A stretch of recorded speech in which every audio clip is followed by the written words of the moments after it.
Welcome to bird media. నేను మీ పవన్ కృష్ణమూర్తి.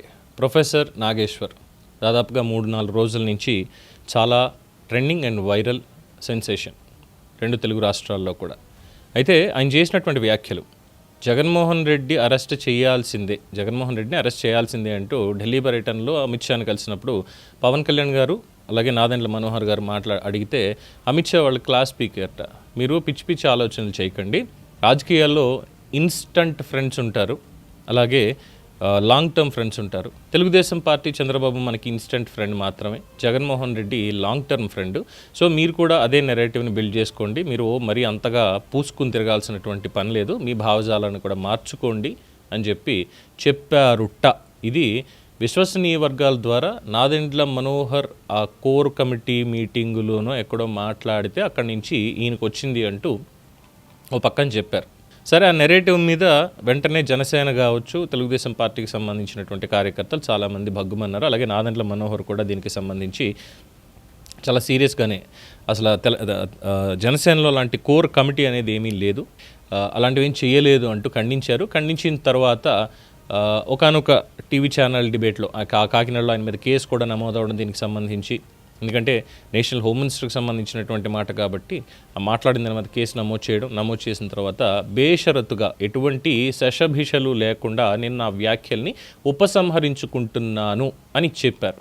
సరే, అక్కడతోటి ఉపసంహరించుకున్నారు, ఇంకే ఉంది, పెద్ద ఆయన చాలా విద్వత్తున్నటువంటి వ్యక్తి, ఇంక మాట్లాడడం అనవసరం అన్నటువంటి ఒక పాయింట్ అక్కడికి ఎస్టాబ్లిష్ అవుతుంది అనుకుంటే కావాలని లేని దాన్ని కిలికేటువంటి విధంగా ఆయన వేరే ఇంకొక ఛానల్కి వెళ్ళి ఇంటర్వ్యూ ఇచ్చి మాట్లాడినటువంటి మాటల్ని ఒకసారి మనం ఇక్కడ విందాం.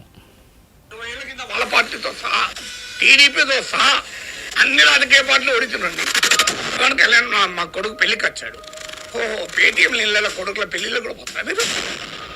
మీరు ఎప్పుడైనా చెప్పండి, చంద్రబాబు నాయుడు పవర్లోకి వచ్చాడు బీజేపీ సపోర్ట్ లేకుండా, మరి నాగేశ్వర్ బీజేపీలో ఓడించాడు. ప్రతి మనిషికి సహనం, ఆ సహనాన్ని దెబ్బతీస్తే విశ్వరూపం చేస్తారు. మీరు నాపై యుద్ధాన్ని మొదలు పెట్టారు, ఆ యుద్ధాన్ని నేనే ముగిస్తే 20 ఏళ్ల కింద వాళ్ళ పార్టీతో సహా. అదనమాట. పవన్ కళ్యాణ్ నాగేశ్వర్ గారి కుమారుడి పెళ్లికి వెళ్ళారు. వాస్తవం. ఎప్పుడు వెళ్ళారు, పెళ్ళి ఎప్పుడు జరిగింది, ఈ మాటలు ఎప్పుడు వచ్చాయి, ఇది టైం లైన్ అనేది చూసుకోవాలి. రాజకీయాల్లో శాశ్వత మిత్రులు శత్రువులు అంటూ ఎవరు ఉండరు, కేవలం పాలసీ ప్రకారం కొట్టుకుని వస్తారు, ఇది తప్ప ఇంకోటి ఉండదు. అలాగే ఎవరిళ్ళకి ఎవరు వెళ్తారంటే మేబీ కొంతమంది వెళ్ళకపోవచ్చు, సర్వసాధారణంగా రాజకీయ నాయకుల కుటుంబాల్లో పెళ్ళిళ్ళకి ఫంక్షన్లకి అనేక మంది హాజరవుతూ ఉంటారు. విపక్ష నేతలైనా సరే, ప్రత్యర్థులైనా సరే, ఒక్కొక్కసారి కేవలం కొంతమందికి మాత్రమే ఎగ్జామ్షన్, పగలు ప్రతీకారాలను కూర్చుంటారు సరే, వాళ్ళకి మాత్రమే ఎగ్జామ్షన్. సరే, అది అయిపోయింది, అది కూడా చెప్పారు. పేటీఎంలు ఇళ్ళకి వెళ్తారా పవన్ కళ్యాణ్ అంటే, పేటీఎం స్థాయికి దిగజారిపోతున్నారు, వైసీపీకి పేమెంట్ వస్తుంది కాబట్టి దానికి అనుకూలంగానే మాట్లాడుతున్నారు అన్నటువంటి ఒక ముద్ర ఆయన మీదకి వేసారు, మాట్లాడుతున్నారు కాబట్టి. సో దానికి ఆయన అన్నటువంటిది అంతు చూస్తాను, వార్నింగే.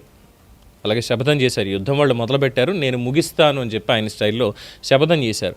అయితే ఈ నేపథ్యంలో ఇప్పుడు బయటకు వస్తున్నటువంటిది ఏంటంటే, ఇదే నాగేశ్వర్ గారికి సంబంధించినటువంటి దాంట్లో పాతవి ఆయన మాట్లాడినటువంటి వీడియోలు ఇవన్నీ కూడా ఏ డిబేట్లలో ఏం మాట్లాడుతూ వచ్చారు అంటే, విశ్లేషణ చేయడం అనేటువంటి పేరుతో తప్పుంటే తప్పు, ఒప్పుంటే ఒప్పు, ఇవి చెప్తూ వచ్చారు. దీంట్లో ఎక్కడ ఇబ్బంది అనేది లేదు ఆయనకు సంబంధించి. బట్ ఒక నెరేటివ్ని బిల్డ్ చేయడం అన్నటువంటిది ముఖ్యంగా దాదాపుగా ఏపీ రాజకీయాలకు సంబంధించి, ప్రత్యేకంగా ఏపీ రాజకీయాలకు సంబంధించి చూసినప్పుడు, ఇక మిగతా రాజకీయాలను విడదీసి పక్కన పెడితే కేవలం ఏపీకి సంబంధించినప్పుడు మాత్రం కొంతమంది ఉంటారు.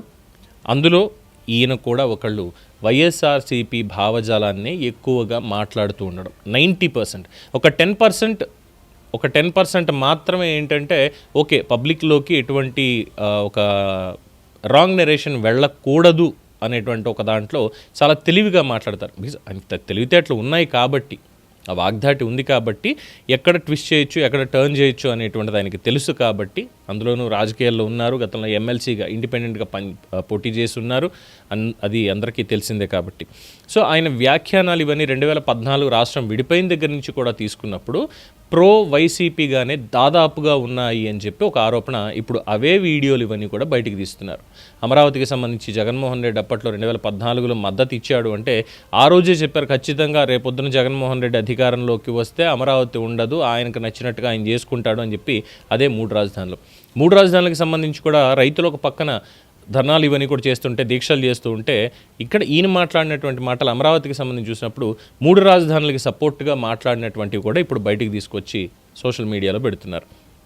అండ్ ఇప్పటివి కాదు, ఆయన ఎప్పుడెప్పుడు ఏమేమి మాట్లాడారు, ఏం చేశారనే పాత వీడియోలు, మరి దీన్ని ఏమంటారు. అలాగే ఎన్నికలకు సంబంధించి 2024 ఎన్నికలకు సంబంధించి ఒకానొక టీవీ ఛానల్లో కూర్చొని ఆ ఒకానొక టీవీ ఛానల్లోనే కూర్చొని చేసినటువంటి విశ్లేషణ, కూటమికి 120 మాత్రమే వస్తాయి అంటున్నారు. బీజేపీ, జనసేన, తెలుగుదేశం కలిసాయి కాబట్టి కూటమికి 90 నుంచి 120 మధ్యలోనే వస్తాయి, అంతకు మించి రావు.